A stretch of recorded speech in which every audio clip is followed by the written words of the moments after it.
Super duper. Good. You see my green screen? I like it. It's My green screen? Yeah, it's supposed to be behind me.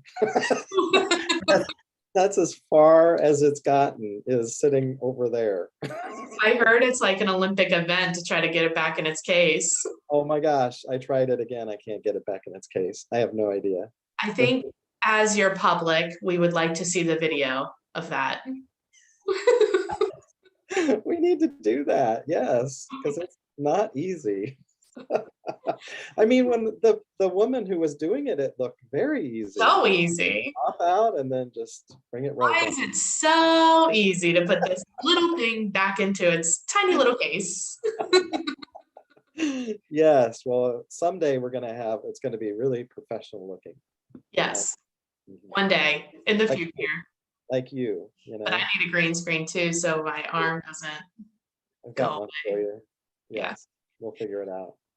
Well, let's talk about closing costs because we get a lot of questions. It's like, what is it going to cost me to close? And a lot of people, if they're selling their house, will just take like the price of the house minus the commission and say, oh, this is what I should get.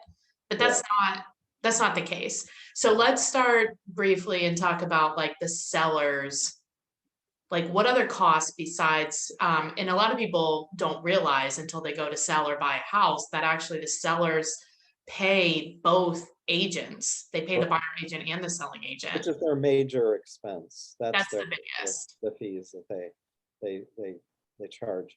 And the confusing part, and the one that has to be explained all the time, is property taxes. Okay. Because at one point in Cincinnati's history, they did not have to pay taxes for a year. So it's all now done in the rears because you're actually paying on last year. So they Which had is so confusing. very confusing. So the buyer and seller get a credit because the seller will pay for the time they have actually been in the house, but the buyer is going to get the entire bill Right. that year. So they have, so the seller has to credit the buyer, which gets very confusing. Yes. And buyers and sellers don't understand. It is very confusing. But Well, because it only happens in a few counties in Cincinnati, because in Dayton, they don't, I think they do it differently. And in really? Kentucky, they do it differently too. I thought Kentucky was the same, but I didn't know about Dayton. Look, we don't even know. Who knows? I don't know. I think it's the same in Kentucky. Okay. Yeah. That is confusing. And that is like the second big expense for a seller. And then there's not really any lender fees unless their bank, except for like maybe a wiring fee that correct their bank charges the title company to pay when the loan gets paid off. That could be another fee. Correct. So I always tell the sellers, you got the commission and the property taxes. Those are your big ones. Yeah. And usually on our net sheets, if we're doing like a rough estimate of what they're going to get, I always recommend people to say figure about 8% of the purchase price is the cost to sell. Mm-hmm. So then that will give you a rough estimate, and that could include maybe some minor inspection things and just like different little things too. Correct. So if you take the purchase price minus 8%, then that should be about what you can deposit in the bank. Minus what you owe, obviously. Obviously. Right. Please pay what you owe. Yeah. So then for the buyers, the big expense is title insurance and lender fees. I think that's it. Yeah. Right? So there's a difference, and actually our newsletter is talking about those buyer expenses. But there's a difference because a lot of people, because title insurance for the buyer is optional. You do not have to purchase title insurance, but you do have to in Florida though. You do, but we're talking about Cincinnati. I know, but isn't that weird? No, that is weird. So yeah, it's optional, but it's like any insurance. You don't need it until you need it. Right. And title insurance does protect you from, Aunt Millie from 30 years ago who can claim she has a stake in that house or owns that house, which can happen.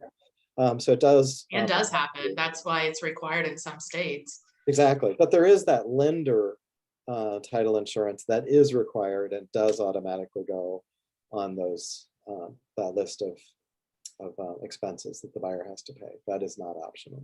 And that protects the lender, not you. Correct. Got That's it. Yeah. I think Dave Kennedy from Fidelity Land Title and I are going to do more in depth about title insurance next month when we do the lender update Okay. too. So that could be good. Oh, that's great. Yeah. Yes. And then they don't really have transfer tax, which is always a pain. It's yeah. just the tax you pay for the ability to sell your house, which is kind of silly, I think.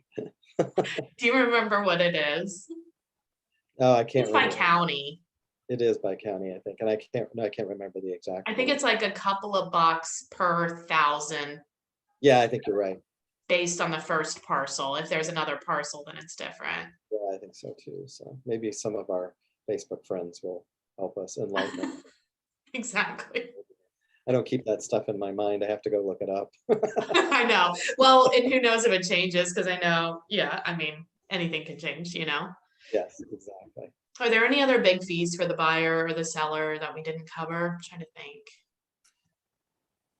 I don't think so. I mean, I think it's always good for sellers to take into account that most likely they're going to ask for some repairs. So it's good to budget for that. Yeah. We typically do, but.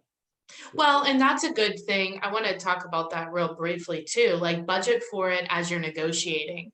Like when, you know, how we help our clients. It's like, we'll put it on a sheet, like we call it a net sheet. So like, what are you going to net? And part one line item will be a budget for repairs. That way, when a repair comes back, you're not now like, oh, I thought I was going to get this much and now I'm getting less. It's silly. Yeah, it is good to budget some. And then if you don't have that many repairs, it's Boom. great. Yeah, and boom, exactly. And it's not like the buyer necessarily, they don't know that you're budgeting for that, you know? So it's not like they're like, oh, well, we have this much amount to spend or whatever, but Exactly. cool. Yeah. Awesome. Well, Great. that's fun. Fees suck. Boo. Yeah, they do. Yeah, but it's part of it, you know? It's true. It costs to sell. It's true. Well, Alan, if people do have a referral for you, one of their friends or relatives that are looking to move, what's the best way to get a hold of you? Phone 513-646-1488. And I do answer my phone. What? I know, right? All the time. Oh wait, I do call you all the time. You do, yeah. But I have you in my phone, so I ignore that. All right. Well, thanks, Alan. I'll talk to you later. All right, bye-bye.